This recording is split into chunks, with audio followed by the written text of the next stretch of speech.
Now, switching over to sports, but not completely.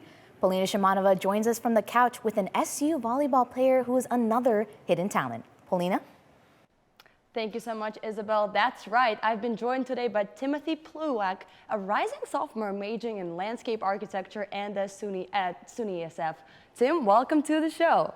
Thank you for having me. Of course. My first question to you, obviously, I met you as a volleyball player. Who inspired you to start playing that sport?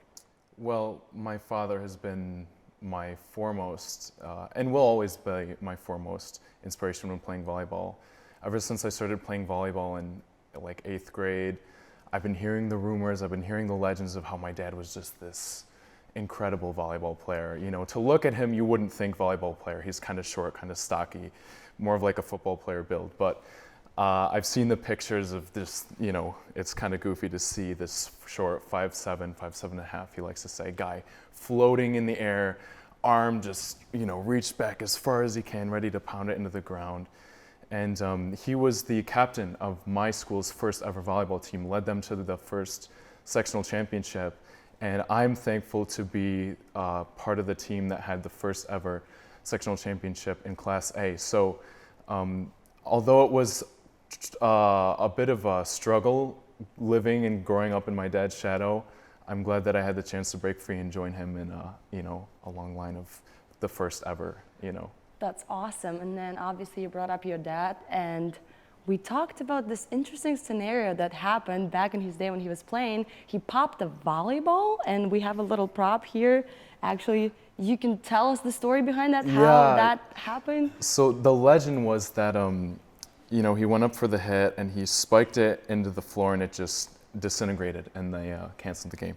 But how the story actually went, and I did fact check this with him, he went up for the swing, you know, he jumped as high as he can like every time, reached his arm as far back as he could and swung as hard as he could, and it got caught on the top wire of the net.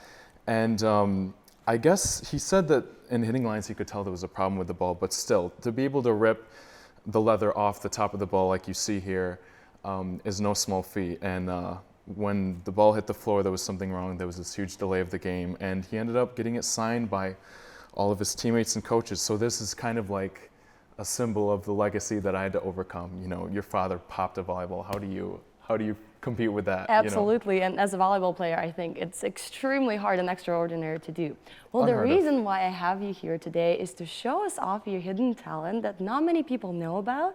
And if you can show us what instrument are you playing and potentially have a little piece of music to play for us right now, that would be fantastic. Absolutely, I would love to. So I play 4 instruments actually, but my violin is my main. I have the pleasure of playing in the Syracuse Symphony Orchestra here at SU, and music is my passion.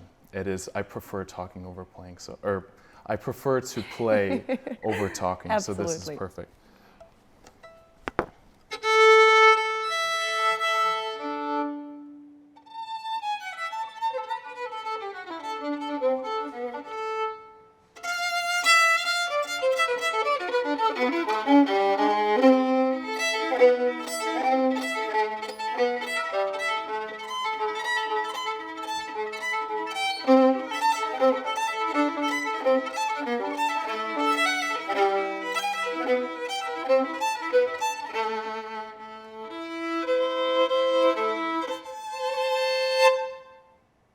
That was amazing, Tim. Thank you so much for your time. Thank you. That was amazing, and I'm going to send it back to the desk to Isabel and Laddie.